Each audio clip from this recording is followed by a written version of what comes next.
তো সত্য সত্যি রক্ত দিয়ে ভালোবাসা চিঠি লিখতেছেন। হায় আল্লাহ, রাইত অনেক হয়েছে, আপনারা এনে কি চান? জানতো হোটেল বন্ধ। আপনি ভয় পেন না, আমি গোলাম, চিনছেন আমারে? আরে আপনাদের কথা রাখেন তো, লকার কোথায়? লকার, এই লকারে কারিম চাচা ডেলি 100 টাকা করে জমাই।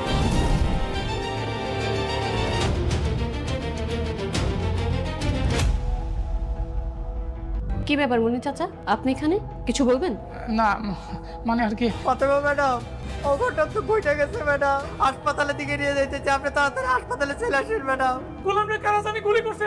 যে গোলামকে ঋতু নিজের জীবনের চেয়েও বেশি ভালোবাসতে শুরু করেছিল, সেই গোলাম কি আর কোনোদিন চোখ মেলে তাকাবে, নাকি দুনিয়া টাকার গোলামের 15 নম্বর পর্বে এসে গল্পটা একবারে শেষ হয়ে গেল? আগামী পর্বে কি হতে যাচ্ছে? ঋতু কি জানতে পারবে এই খুনের পেছনে নিজের ভাই রিশাদের হাত আছে? যখন এই সত্যটা সামনে আসবে তখন ঋতুর মানসিক অবস্থা কেমন হবে? রিশাদ কি আন্ডারওয়ার্ল্ডের কিং হতে পারবে, নাকি নিজের বোনের হাতেই ধ্বংস হবে সে?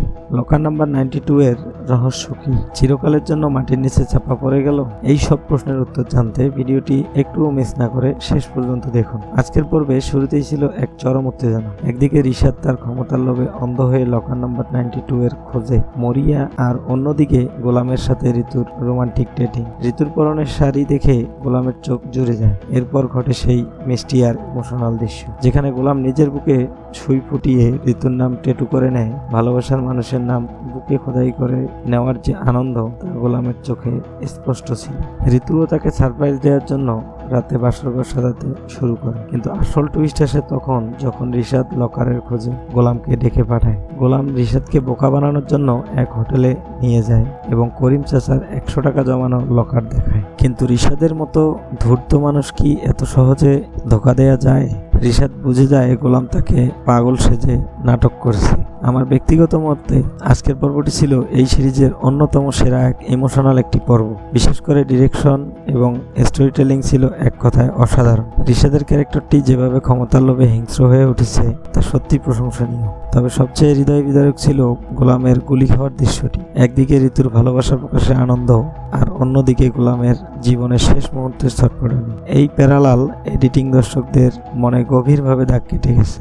লক্ষ্য করে দেখুন, মনির চাচা যখন ঋতুকে তার যুগের এক প্রেমিক প্রেমিকার গল্প শোনাচ্ছিল, যেখানে মেয়েটি রক্ত দিয়ে চিঠি লিখেছিল, ঋতুও কিন্তু ঠিক তাই করে। এই রক্ত দিয়ে চিঠি লেখাটা আসলে একটা বড় ইঙ্গিত ছিল যে এই ভালোবাসায় পরিণতিতে রক্তপাত ঘটবেই। কিন্তু এখানেই শেষ নয়, গোলামের লোক কিন্তু দূর থেকে সব দেখেছিল এবং সে রিশাদকে ফলো করেছিল। তার মানে রিশাদ নিজেকে যতই বুদ্ধিমান ভাবুক না কেন, সে আসলে ফেসে যাচ্ছে। তাহলে আগামী পর্বে কি হতে পারে? আমার প্রেডিকশন অনুযায়ী গোলাম হয়তো অলৌকিকভাবে বেঁচে যাবে, কিন্তু সে হয়তো তার স্মৃতি পুরোপুরি হারিয়ে ফেলবে, অথবা রিশাদের হাত থেকে বাঁচতে নিজেকে লুকিয়ে রাখবে। আর ঋতু যখন জানতে পারবে যে তার নিজের ভাই রিশাদই গোলামকে মারার চেষ্টা করেছে, তখন তাদের ভাই বোনের সম্পর্ক চিরতরে অবসান ঘটবে। ঋতু হয়তো নিজেই রিশাদের বিরুদ্ধে প্রতিশোধের আগুন জ্বালিয়ে তুলবে। লকার নাম্বার 92 এর আসল রহস্য হয়তো তখনই উন্মোচিত হবে যখন রিশাদ ভাববে শেষ দিতে গেছে। ঠিক তখনই গোলামের আসল রূপ বা কোনো বড় গোপন সত্য সামনে আসবে, যা পুরো আন্ডারওয়ার্ল্ডকে নাড়িয়ে দেবে। আপনাদের কি মনে হয়, গোলাম কি বেঁচে ফিরবে, নাকি ঋতু নিজের ভাইয়ের উপর প্রতিশোধ নিতে নিজেই অস্ত্র তুলবে?